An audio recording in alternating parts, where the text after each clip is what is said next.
भयो परदेस केसरिया बालम आओ हमारे देश।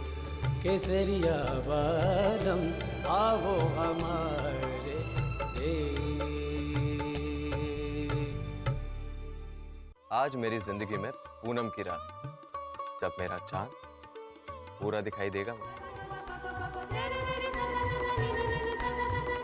ये तुम्हारे चेहरे पे दाग कैसे है? ये आग के जलने का दाग है कुंवर साहब। उस चिट्ठी में मैंने सब कुछ लिखवाया था साल से। कहाँ लिखा है इस चिट्ठी में दाग के बारे में? बोलो। वो तुम्हारी माँ ने दूसरी चिट्ठी लिखी। नाना, जय माता।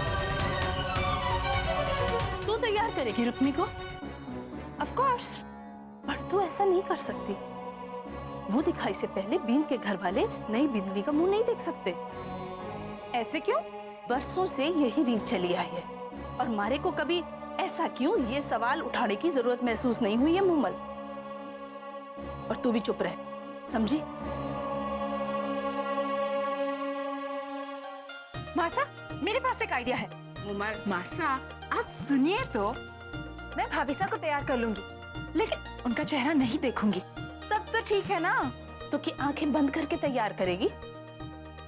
मासा, भाभीसा है ही इतनी सुंदर कि उन्हें मेकअप की जरूरत नहीं। कपड़े तो वो खुद ही पहन लेंगी। रही बात गहनों की, तो वो तो मैं आंखें बंद करके भी पहना सकती हूँ। अब तो ठीक है ना मासा? प्लीज मासा। ठीक है, पर याद रख जे, भूल से भी अगर तूने अपनी भाभीसा का मुंह देख लिया तो अपशगुन हो जाएगा। मासा, आप चिंता ना करिए, मैं आंखें नहीं खोलूंगी, बिल्कुल नहीं खोलूंगी। ठीक है, जल्दी आना। लीजिए भाभीसा, अपना नया जोड़ा पहन लीजिए।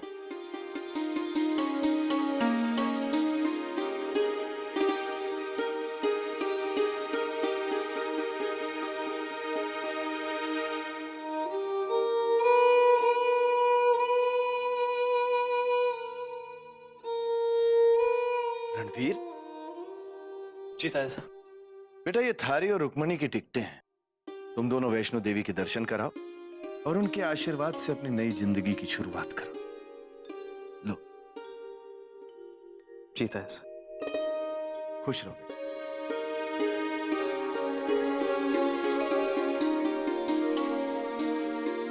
तो आ गई थारी वैष्णो देवी की टिकट। सिर्फ देवी देवताओं के दर्शन करने से ब्याह का जीवन शुरू नहीं किया जा सकता। उसके लिए एक दूसरे को जानना भी बहुत जरूरी हो गए। ये ले, हमारे ब्याह के वक्त शायद किसी को हनीमून की जरूरत ही महसूस नहीं हुई, पर थारे लिए मैं हूं ना। ले, इसे हमारे तरफ से थारे ब्याह का तोहफा समझ ले। ले, अब ले भी ले। ऐसा ये श्रीनगर की टिकटें, वैष्णो देवी दर्शन के बाद श्रीनगर चले जाना। मैंने सारा इंतजाम कर दिया। एक हफ्ते वहीं रह लो, ऐश करो, फिर चले आना इन परंपराओं को निभाने के लिए। क्या? जी भाई साहब, चलता हूं।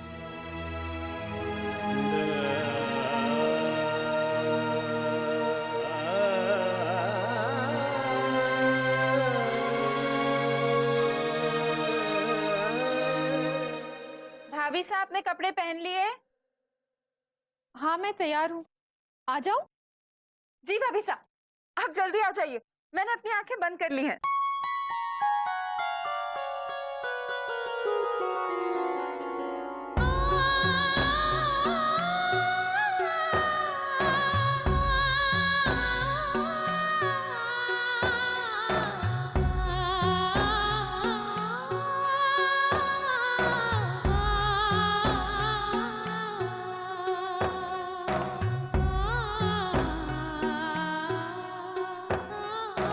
भाभीसा, एक एक करके मुझे गहने दे दीजिए।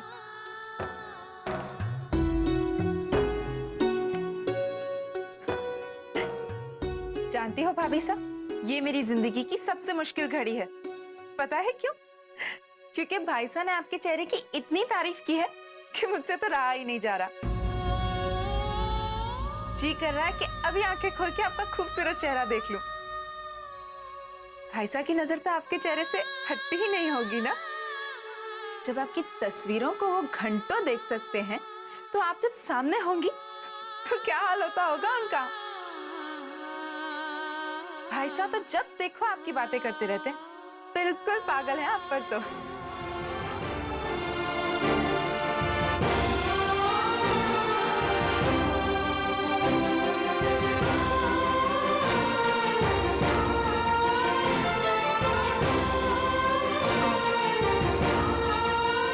सब कहने हो गए। हो गए? सॉरी सॉरी सॉरी, मैंने कुछ नहीं देखा।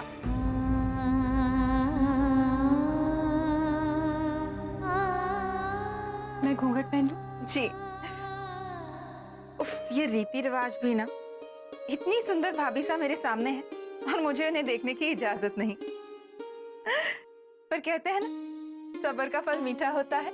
मैं वेट कर लूंगी। भाभी साहब, आप यहाँ बैठ जाइए, मैं मासा को बता के आती हूँ कि आप तैयार हो गई हैं। ये नंद काका भी ना, अब ब्याह के डेकोरेशंस हैं तो पेंटिंग्स हटाने की क्या जरूरत है। कितनी खूबसूरत पेंटिंग्स हैं ये तो।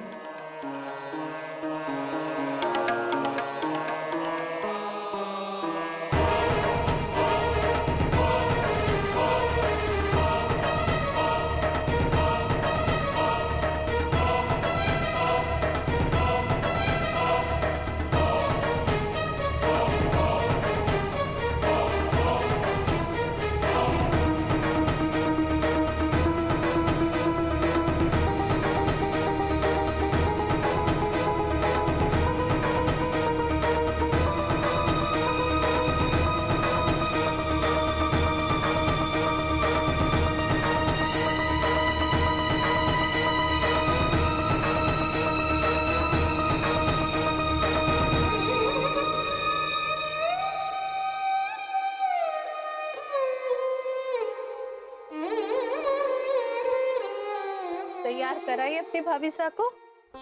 आंख खोलकर तो नहीं देखा?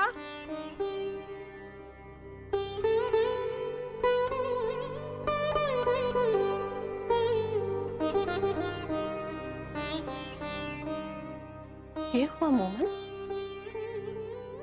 अब शुगन हो गया क्या? अपनी भाभी साहब का चेहरा देख लिया तूने? हमारे को तो पहले ही पता था, थारी जिद की वजह से कुछ ना कुछ तो भुगतना ही पड़ेगा। अब बोल क्या हुआ? नहीं मासा, मैंने भाभी साहब का चेहरा नहीं देखा। सच बोल रही है तू? फिर तू रो क्यों रही है? किसी ने थारे को कुछ कहा? अरे बोल ना। जब मैं भाभी साहब को तैयार करके उनके कमरे से निकल रही थी, तो मैंने भाई साहब की बनी पेंटिंग्स दीवार के पास उल्टी रखी देखी। मुझे लगा कि नंद काका ने रखी होंगी, इसलिए मैं उन्हें सीधा करने चली गई। तब मैंने देखा कि जिन पेंटिंग्स को बनाने में भाई साहब ने अपनी जान लगा दी, जिन तस्वीरों के सहारे भाई साहब को अपना प्यार मिला, उन तस्वीरों पर किसी ने काला रंग पोत दिया है।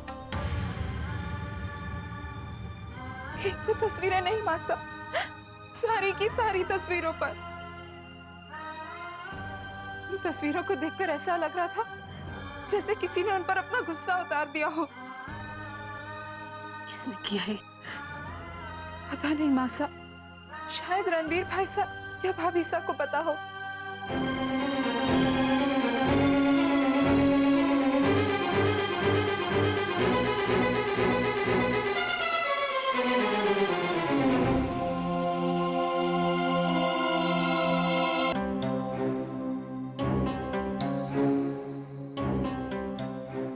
रणवीर जी, चल हमारे साथ।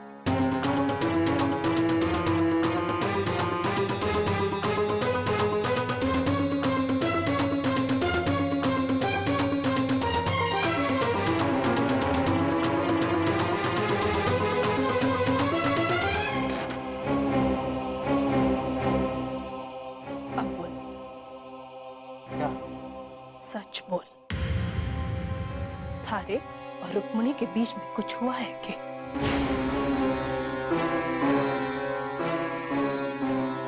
नहीं मासा, ऐसा तो कुछ भी नहीं। जब तूने रुक्मणी के लिए अपनी पसंद का हार नहीं चुना तो मारे को लगा शायद अपनी माँ से शर्मा रहा है, पर अब लग रहा है कि वजह कुछ और है। किसी ने थारी बनाई हुई रुक्मी की तस्वीर पर कालिक पोती है। रणबीर सुन रहा है मैं क्या बोल रही हूँ? समझ रहा है? रणबीर, इतनी बड़ी बात सुनकर भी थारे माथे पर कोई शिकन ना आए। कुछ बात तो जरूर है। ऐसा कुछ नहीं है मासा, उसकी सारी तस्वीरें ठीक ठाक हैं। आपको किसी ने गलत खबर दी। भाई साहब क्यों झूठ बोल रहे हैं? मासा को किसी ने कोई गलत खबर नहीं दी है। मैंने खुद अपनी आंखों से उन सारी तस्वीरों पर काला रंग पुता हुआ देखा है। रणबीर, थारे को मारी कसम है, हमारा जी बहुत घबरा रहा है। जो भी है बता दे, किसने किया है? मारे से थारी ये चुप्पी और सहन नहीं होती। रणबीर बोल। रणबीर, मैंने किया है मासा।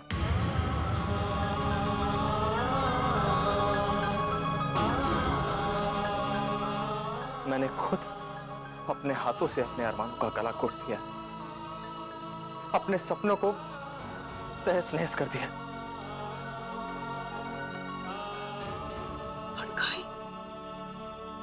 क्योंकि मेरे साथ धोखा हुआ है मासा, धोखा हुआ है मेरे साथ। जिस चेहरे में मैं अपने सपनों को ढूंढ रहा था, जिस चेहरे में मुझे अपनी तकदीर दिखाई दे रही थी, उसी चेहरे ने मुझे धोखा दे दिया।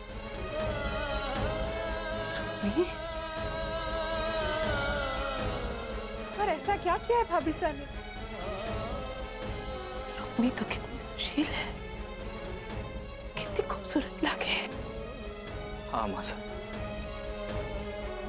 और उसकी इसी खूबसूरती ने मुझे भी धोखा दिया है।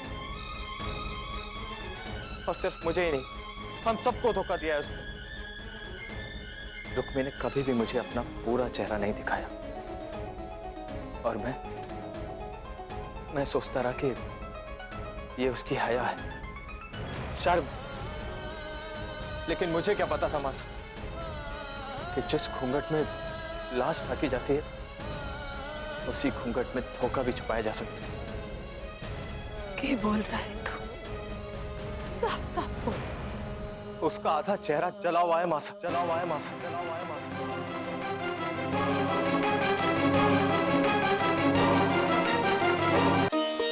पर इतनी देर बैठे रहने से कहीं आपकी तबीयत फिर से खराब ना हो जाए। अब तबीयत की कोई परवाह ना है भवन। मैं अपने रणवीर के ब्याह के सपने को पूरी तरह जीना चाहती हूँ, फिर चाहे ऊपर वाले का बुलावा ही क्यों ना आए। मासा, अशुभ बातें मुंह से ना निकालो। तो ग्रैंड सा, नाइन आई। उसे सम्मान के साथ अंदर ले आओ। गायत्री, नाइन का सगुन। इमली, सब तैयार है, लेकिन ये कमल कट्ठे है। नाइन को शगुन तो कमल के हाथों से ही होगा ना। कमल और मुमल नई बिंदड़ी को तैयार करवा रहे हैं, लेकिन घर की बड़ी बिंदड़ी तो तुम हो, तुम्हें ही शगुन देना चाहिए।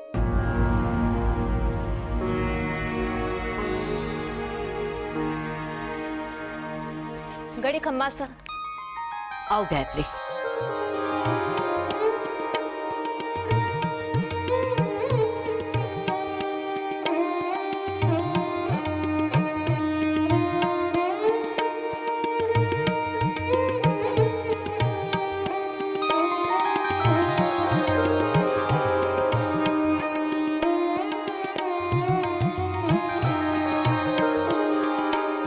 इस गुड़ खोपरे के साथ सारे गांव में न्योता दे दो कि आज रात हवेली में नई बिंदनी की मुंह दिखाई है। सबको बिंदनी को आशीर्वाद देने जरूर आना है। जो हुक्म तो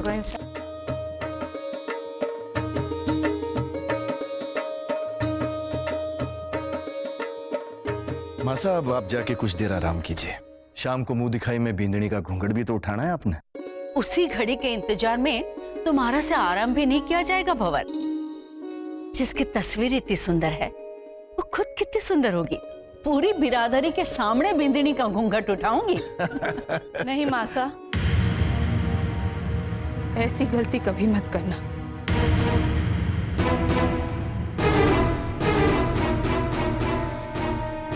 क्या कह रही हो कमल? अरे बिंदिनी का घूंघट उठाना तो सम्मान की बात होवे है। अपने खानदान का रिवाज है ये। और जिस खानदान की बिंदिनी साक्षात लक्ष्मी दिखती हो। लक्ष्मी नहीं मासा, वो तो कुलक्षणी है। कमल,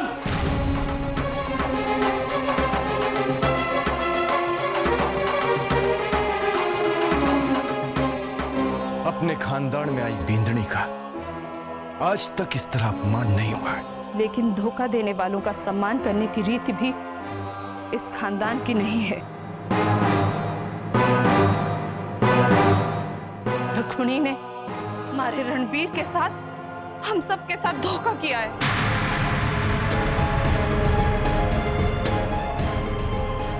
सुहाग रात होने के बावजूद रणबीर सुबह एयरपोर्ट जाने के बहाने घर से निकल गया, सबसे झूठ बोलकर। ये कह रही है कमल? ये सच है। हम सब सोच रहे थे कि रणबीर अपनी जिम्मेदारी के एहसास से काम पे गया है, लेकिन हकीकत यह है कि रणबीर के सुहाग की सेज सजने से पहले ही बिखर गई।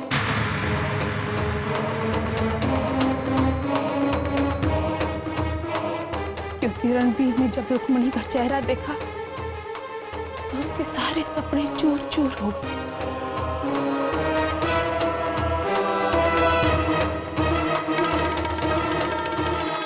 ऐसा कैसे हो सकता है? रुक्मी का चेहरा, उसकी खूबसूरती रणवीर की हर तस्वीर में दिखे है। अरे रणवीर के जीने का सहारा है वो। फिर वही चेहरा देखकर रणवीर की दुनिया कैसे उजड़ सके है? मासा, जो चेहरा उन तस्वीरों में था वो बेदाग था, लेकिन असलियत में रुक्मी का आधा चेहरा जला हुआ है।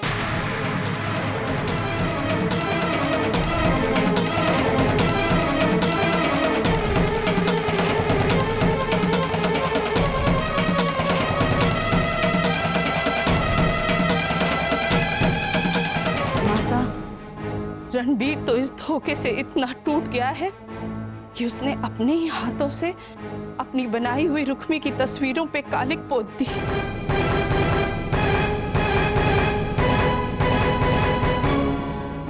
इस हवेली में राज करने के लिए जिस छोरी ने मारे रणबीर को इतना बड़ा धोखा दिया, उसकी सारी खुशियां छीन ली, उसका जीवन बर्बाद कर दिया, कि उसे इस घर में रहने का हक है, कि उसे इस हवेली, इस ठाकुर खानदान की बिन्नी बनने का हक है।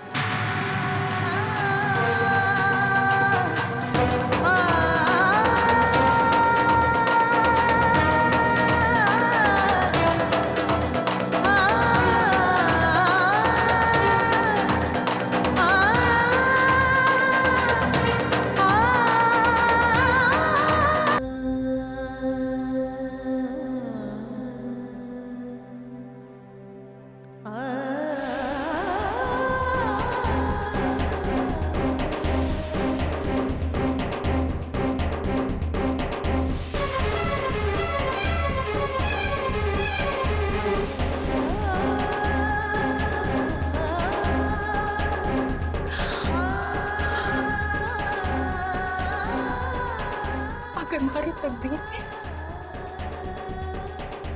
ये बदसूरत कलम लिखा है था, खूबसूरती का बुलावा क्यों दिया भगवान?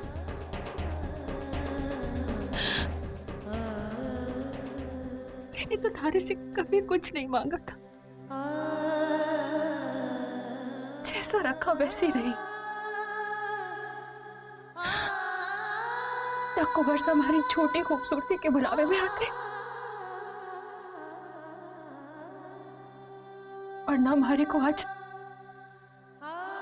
इस तरह बेइज्जत होना पड़ता, जैसे हमारा घूंघट उठा,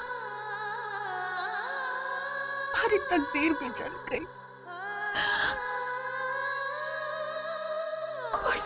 मुझसे नफरत करे,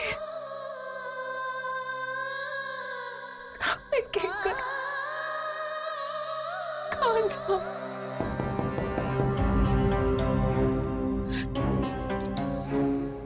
कौन? और कोई ना है भाभी साहब, मैं हूँ इमली। जल्दी से चलिए, आपको नीचे बुलाया।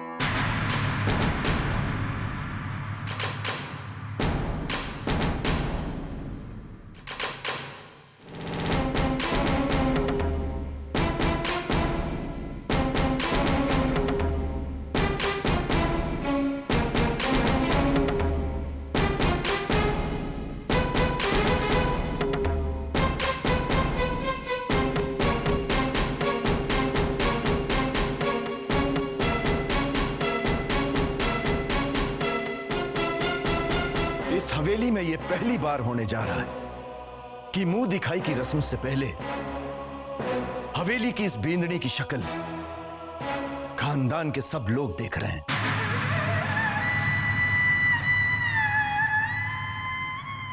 एक रस्म तो हम तोड़ रहे हैं, लेकिन हमें दूसरी तोड़ना मंजूर ना है। इसलिए बींदनी की शक्ल मेघ और मैं इस आईने में देखेंगे।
इसका मनहूस चेहरा ढक दो।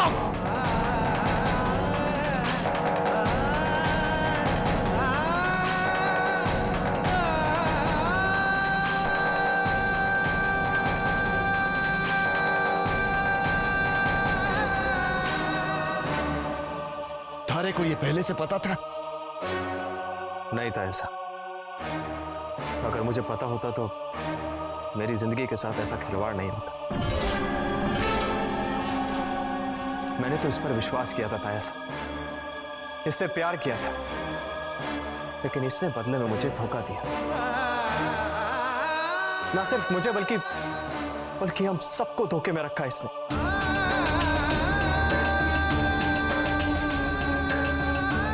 क्यों रे कुलच्छनी, थारे को पूरे जहान में हमारा रणवीर ही मिला अपने जाल में फंसाने के लिए?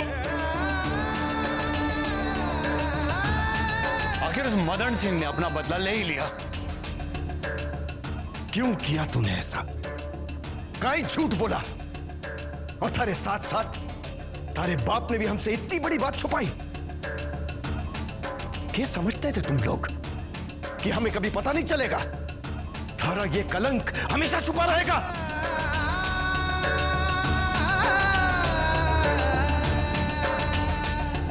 जीजू साहब, इस छोरी का पूरा खानदान ही झूठा है। मदन सिंह को अपनी किसी भी तरह जमीन चाहिए थी। उसने अपनी छोरी को रणवीर के पीछे लगाकर उसे जाल में फंसा लिया, वरना इस चेहरे से ब्याह कौन करता? क्यों रे कुलच्छनी, थारे को पूरे जहान में हमारा रणवीर ही मिला। बदले में मुझे धोखा। तारे बाप ने भी हमसे इतनी बड़ी बात छुपाई। सिंह को अपनी किसी भी तरह जमीन चाहिए थी, चेहरे से ब्याह कौन करता?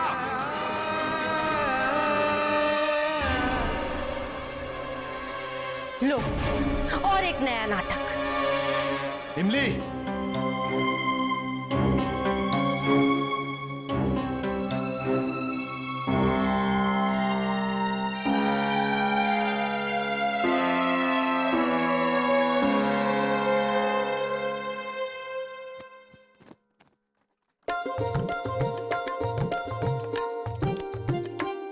अरे छोरी थोड़ा दम तो ले ले।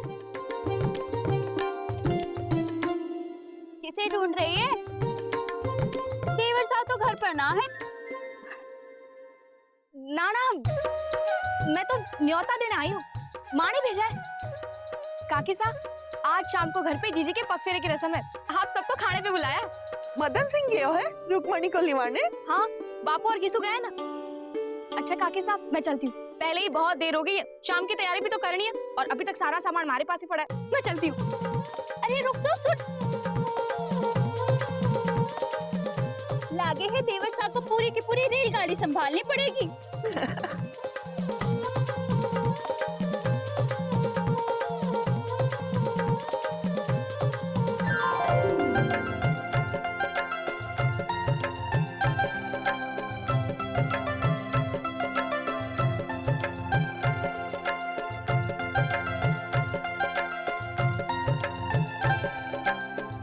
क्या कर रहे हो? कोई देखेगा। देखने दे, फौजियों को किसी से डर ना लगे। अच्छा काकी, क्या कर रही है? माँ को क्यों बुला रही है? जा, छोड़ दिया तन्ने। और लोग कहते हैं कि फौजियों को डर ना लगे। वैसे काके साहब के साथ साथ भाभी साहब भी आंगन में ही बैठी है, अगर आवाज लगाती तो दोनों भागती हुई आ जाती। तन्ने कैसे पता? अभी वहीं से आ रही हूँ, न्योता देने गई थी जीजी के पग फेरे का। अच्छा, और म्हारा न्योता? अरे काकी सा घर की बड़ी है, जब उन्हें न्योता दिया तो इसका मतलब घर के सभी लोगों को न्योता मिल गया ना। पर म्हारे को तो म्हारा न्योता ना मिला। थारे को तो अपने जीवन में आने का न्योता पहले ही दे चुके।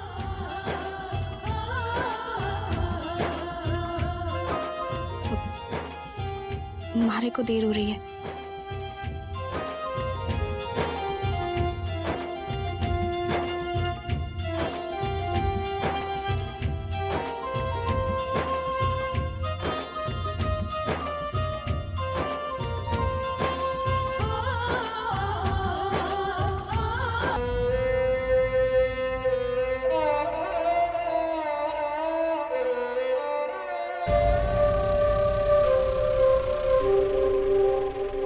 जा, तू जाके जल्दी से पानी ले आ।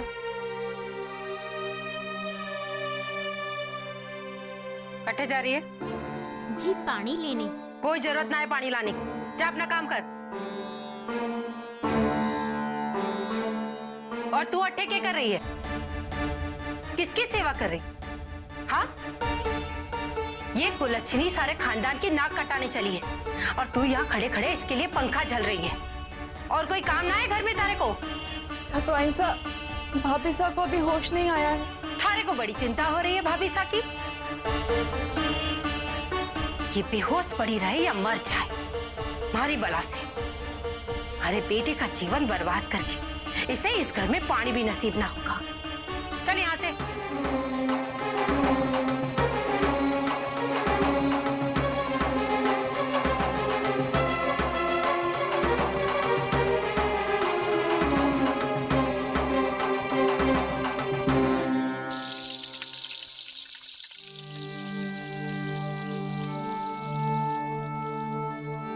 अरे कटे गई थी री छोरी, अभी इतना सारा खाना बनना है और तू एक सामान अब लेके आ रही है। हे माँ, सामान लाना था, न्योते भी देने थे, कितना सारा काम था। अच्छा अच्छा ठीक है, चल अब मसाला पीसना शुरू कर दे। ना ना, पहले मारे को एक और काम करना है।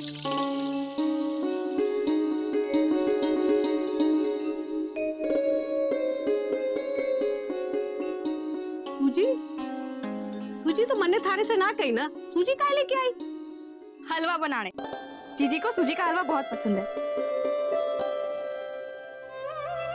पर बेचारी को कभी भरपेट खाने को ही ना मिला।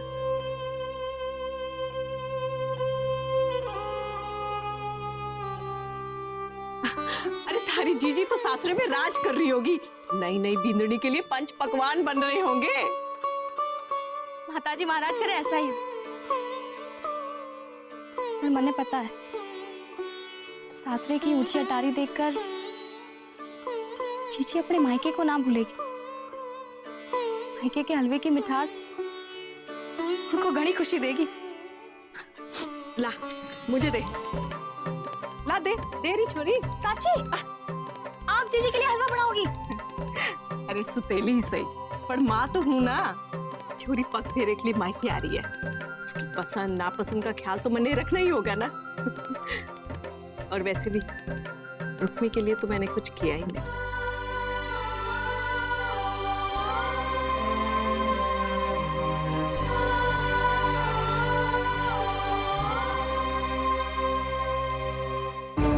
जीजू साहब, फैसलों के करना, उस छोरी का इस हवेली में रहने का कोई हक नहीं है। वो मदन सिंह और उसकी छोरी बहुत चालाक है। उन्होंने भांप लिया था कि हमारा रणवीर तो भोला है, और हमारा रणवीर उस छोरी के प्यार में इतना अंधा था कि उस छोरी का चेहरा देखने की एक भी बार इसने जिद नहीं की। बस इसी बात का फायदा उठाया उन लोगों ने।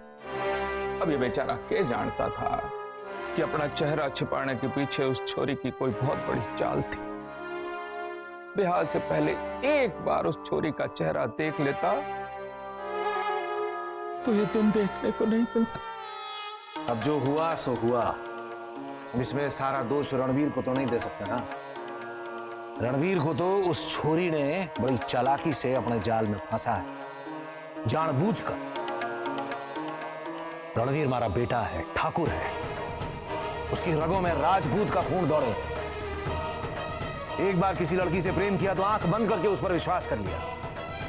अरे कलंक तो ठाकुर मदन सिंह और उसकी छोरी ने अपने राजपूत होने पर लगाया है। रणवीर, रणवीर रुको, रणवीर। दोष किसका है यह जानने का समय अब बीत गया है। मदन सिंह और उसकी छोरी ने जो हमें धोखा दिया है, उसकी सजा उन दोनों को जरूर मिलेगी। राजपूतों की इज्जत के साथ खिलवाड़ करने की सजा।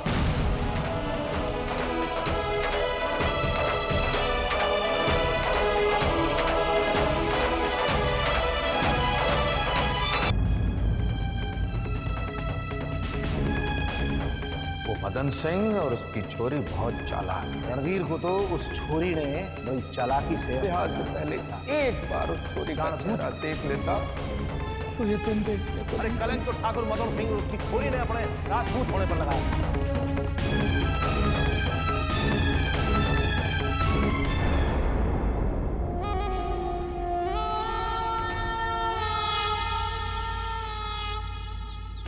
जीवन में जब सबसे करीबी रिश्ता ही बोझ बन जावे तो आजादी को देखकर मन कचोटने लगता है।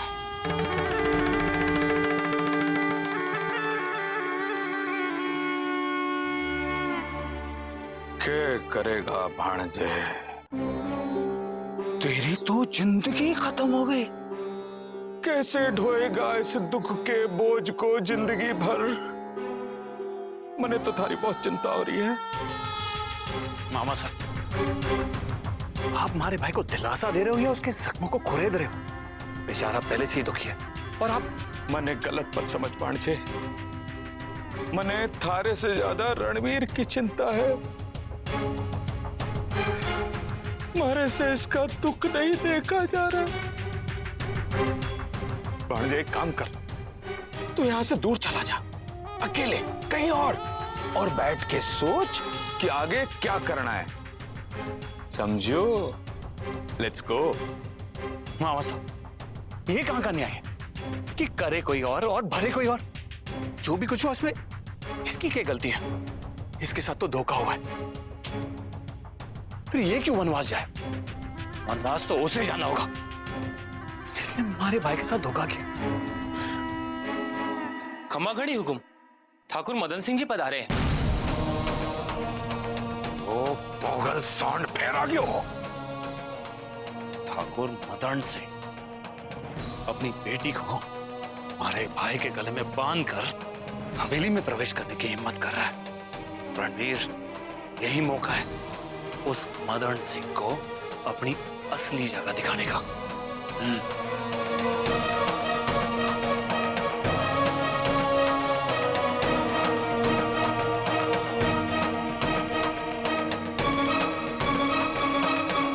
बापू, इतनी बड़ी हवेली में कितने कमरे होंगे? बेटा, मने की खबर होंगे कोई 20-25। 20-25? तब तो एक कमरे से दूसरे कमरे तक पहुंचते पहुंचते आदमी घूम ही हो जाएगा। अरे चुप कर, कोई सुन लेगा तो क्या कहेगा?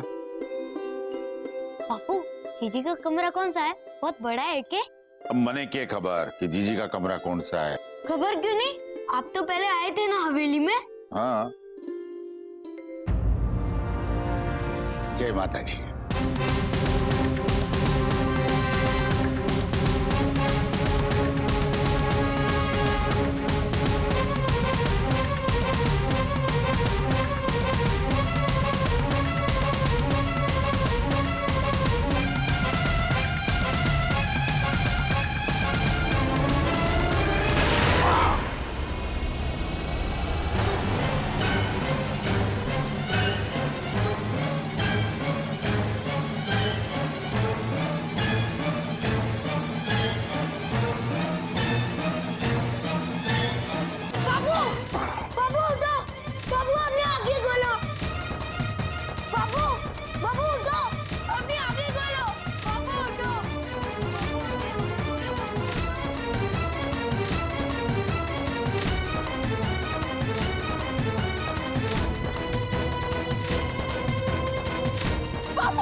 जय माता जी की ठाकुर साहब।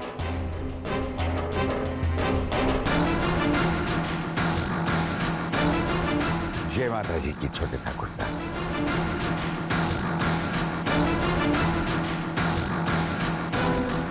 रसू, हाथ जोड़।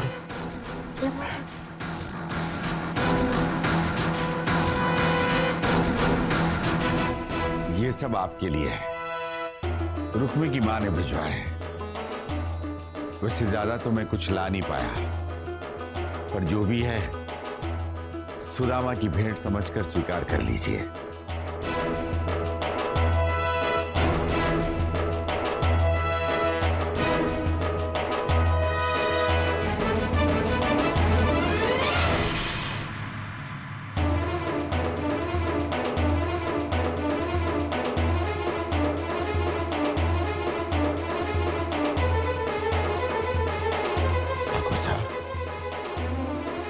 मारे से कोई भूल हो गई? जानबूझ के दिए हुए धोखे को भूल का नाम मत दो मदन सिंह। अरे जैसे धोखेबाज को तो इस हवेली की चौखट पर पैर रखने का भी अधिकार नहीं है। धोखा? मैंने आपके साथ कोई धोखा नहीं किया ठाकुर साहब। क्या आप क्या कह रहे हो? एक तो अपनी बदसूरत छोरी को हमारे भांजे के पल्ले बांध दिया, और अब झूठ बोलकर भोला बनने का दिखावा कर रहा है। मारे तो कुछ समझ में नहीं आ रही है।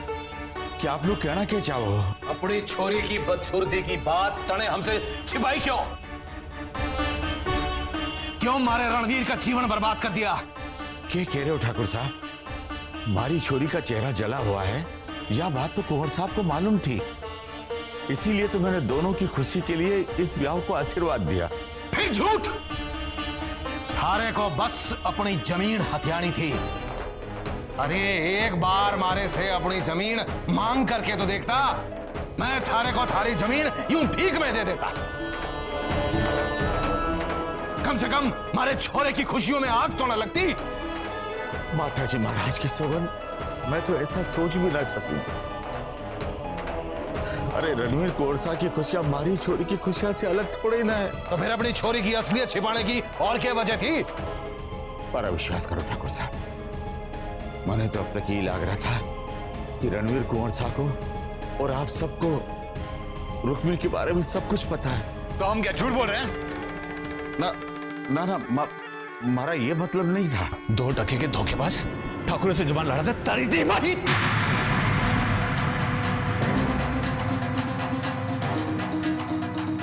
फैसला लेने के लिए घर के बड़े बुजुर्ग अभी जिंदा हैं।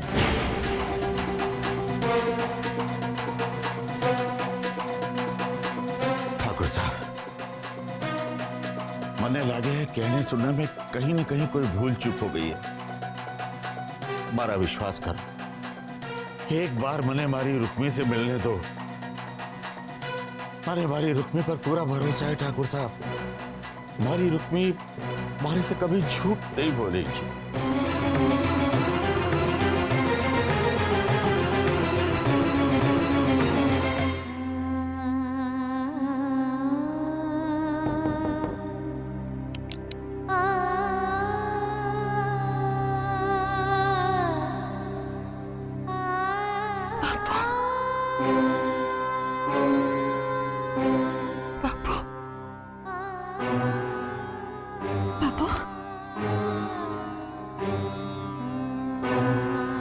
हमारी कोई गलती ना है बाबू, हमारी कोई गलती ना है। हमारा विश्वास करो बापू, हमारी कोई गलती ना है। कुछ तो कहो बापू, थारी चुप्पी मारे से सहन नहीं हो रही है। कुछ तो बोलो। हमारे एक ही सवाल का जवाब दे। तूने अपने जले हुए चेहरे के बारे में कुंवर साहब को बताया था कि नहीं?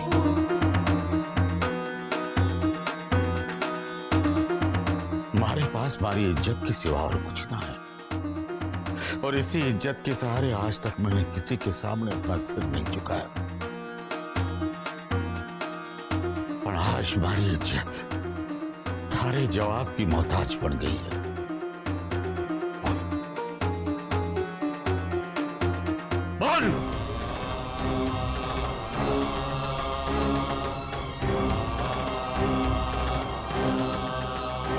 कैसे बोलूं बाबू, सच्चाई बताकर अपने सुख के लिए अपने माँ बाप के बीच दरार कैसे डालूं?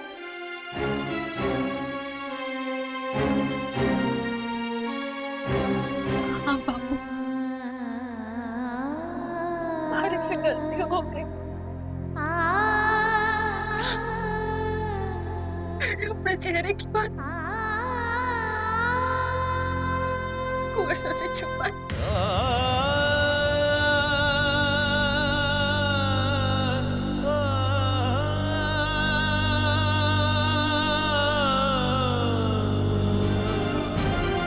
बाबू, बाबू, बाबू, बाबू, बाबू, मुझे माफ कर दो बाबू, मुझे माफ कर दो। हमारा तारे से बाहर कोई। मैंने आज तक बहुत गरीबी देखी, पर गरीबी में भी अपने बच्चों को मान से इज्जत से जीना सिखाया। मारे को विश्वास था, मारे को विश्वास ही नहीं, तारे पर गर्व था कि मारी रुक्मी कभी भी किसी से झूठ नहीं बोल सकती। पर आज मैं हार गया। ऐसा ना कहो बापू, ऐसा ना कहो। कुंवर सा की प्रीत मारे मन में इस तरह बस गई थी कि अरे किसी की प्रीत को अपने मन में बसाना भगवान को अपने मन में बसाना होए, पर उस प्रीत को पाने के लिए झूठ बोलना बहुत बड़ा पाप है। थारे से एक झूठ ने कुंवर सा की सारी खुशियों को जला के राख कर दिया। अरे जिसने तुझे खुशियां देनी चाहिए, प्रेम देना चाहा, उसी की झोली में तूने झूठ डाल दी, धोखा डाल दिया, दुख डाल दिया। थारी माँ थारे को खोटे नसीब वाली कहती थी तो मारे को बहुत गुस्सा आता था, पर आज थारे को देख करके लगे कि वह बिल्कुल सही कहती थी। माता जी महाराज की कृपा से पहली बार थारे जीवन में खुशियां आई, पर तू खोटे नसीब की वो खुशियों को ना संभाल पाई। अब तो माता जी महाराज से बस एक ही प्रार्थना है कि ठाकुर साहब ने जीवन दान दे दे, क्योंकि राजपूतों से दगा करने की सजा आज भी मौत ही है।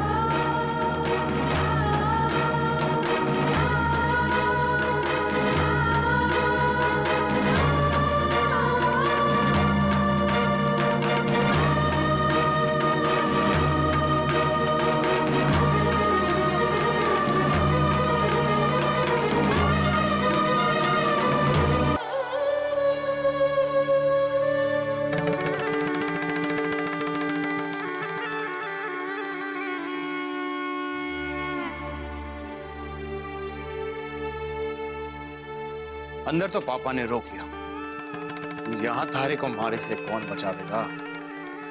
बड़े कुंवर साहब, मारे को जाने दो। बढ़िया है, ताकि तू बड़े ठाकुर साहब से अपने और अपने बेटी के जीवन की गुहार कर सके। थारे और थारी बेटी को इस घर से माफी इस जन्म में तो क्या, अगले 7 जन्मों तक नहीं मिलेगी। अगर थारे अंदर थोड़ी भी शर्म बची हो ना, तो ले अपनी बेटी को और यहाँ से बाहर निकल। और एक बात ध्यान करके सुन ले मदन सिंह, दोबारा इस हवेली की तरफ मुंह करके भी मत सुना।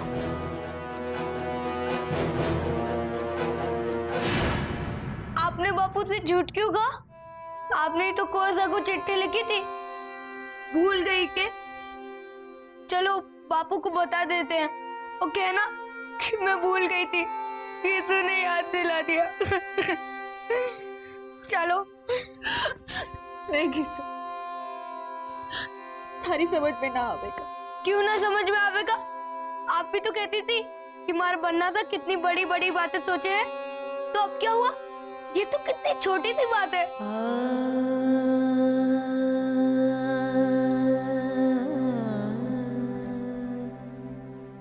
ना किसा। ठीक है, आप ना बताओगी तो मैं जीजू सर से बात करूंगा और कहूंगा मारे को दोस्त कहलाते हो और हमारे जीजी को रुलाते हो। कीसू,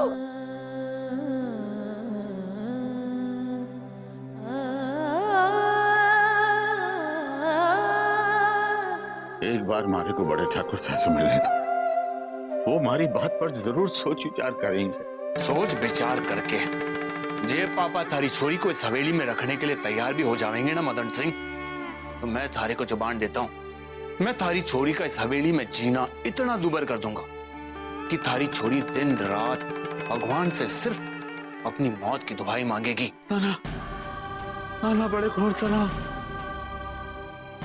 ऐसा मत करना, हमारी छोरी को जीवन दान दे दो, उसका माफ कर दो, मैं आपसे भीख मांगूंगा।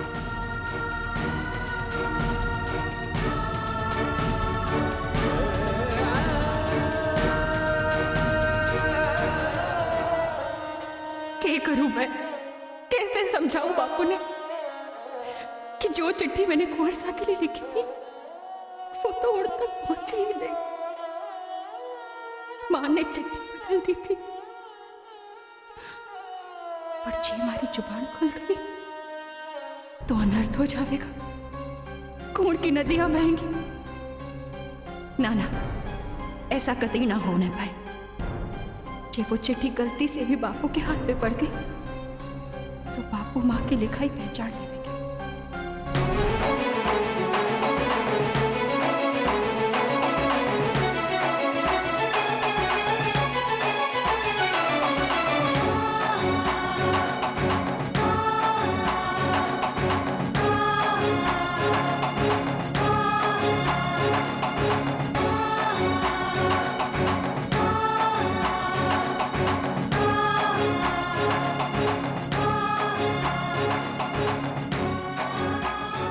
कहाँ गई होगी चिट्ठी? कहीं कुंवर सा के पास तो नहीं?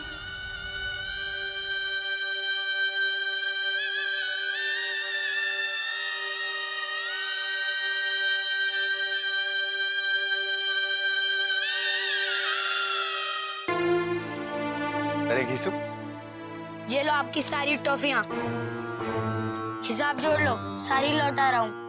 अरे लेकिन क्यों? तुम्हें तो चॉकलेट्स बहुत पसंद है ना? लेकिन अपनी जीजी से ज्यादा नहीं। आपने माई जीजी को क्यों रुलाया? तो चल मेरे साथ। अच्छा एक बात बताओ घीसू, जब तुम गलती करते हो तो तुम्हारी माँ और बापू तुम्हें सजा देते हैं ना? पर माई जीजी गलती कर ही नहीं सकती। वो कितनी अच्छी है, सब लोग का कितना ख्याल रखती है, कितना प्यार करती है, आपसे तो सबसे ज्यादा। हाँ, इसलिए सबसे ज्यादा दुख भी मुझे ही दिया है। धोखा दिया है तुम्हारी जीजी ने मुझे घीसू। माई जीजी कभी भी झूठ नहीं बोलती। आप झूठ बोले कोसा। तू नहीं समझेगा घीसू, अभी बहुत छोटा है। तू जा यहाँ से। अगर आपने मारी जीजी को फिर से रुलाया तो आपकी मारी दोस्ती खत्म। घीसू मेरी बात सुन, तू मुझे अपना दोस्त मानता है ना? तो क्या मैं तुझे झूठ बोलूंगा? तुम्हारी जीजी ने अपनी चिट्ठी के बारे में मुझसे झूठ बोला है। कुछ झूठ नहीं बोला, मैंने खुद जीजी की चिट्ठी आप तक पहुंचाई थी। हाँ घीसू, लेकिन उस चिट्ठी में ये बात का।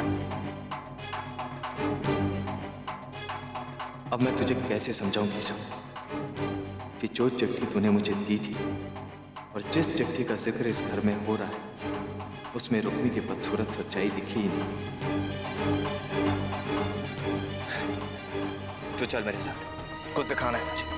चल।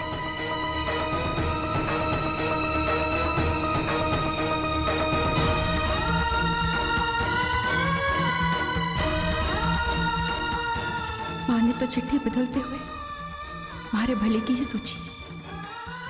मैं माँ को दोष नहीं दे सकती, उन पर आँच नहीं आने दे सकती।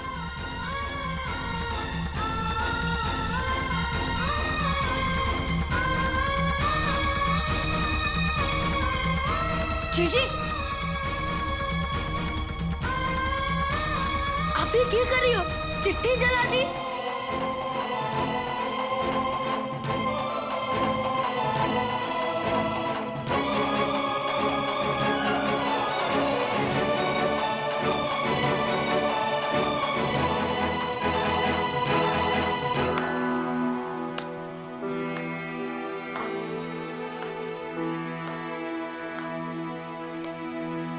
वाह, ये भोली सी सूरत देखकर कौन कह सकता है कि इसके दिल में इतना पाप छुपा है। इसकी सच्चाई हम सबके सामने ना आ जाए, इस डर से तेरी जीजी ने चिट्ठी जला दी। समझा?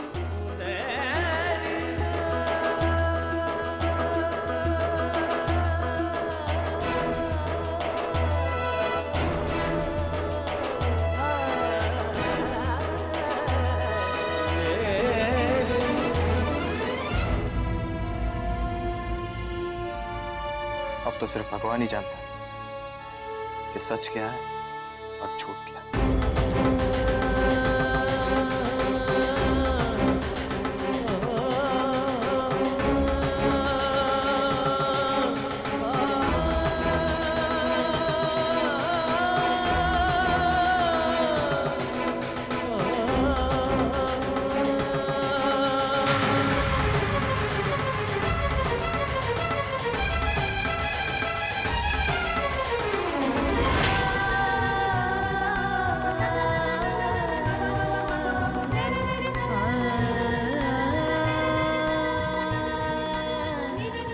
सब कुछ खत्म हो गया।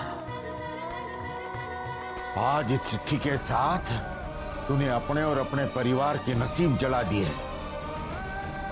सारी खुशियां, सारी उम्मीदें सिर्फ एक चिट्ठी के साथ जल करके राख हो गई। उस रात उस आग में तू पूरी तरह से जल करके मर गई होती तो अच्छा होता।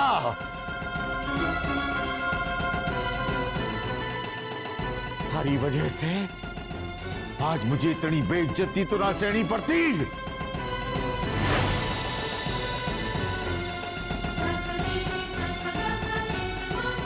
पर उस रोज जो ना हुआ वो आज होगा।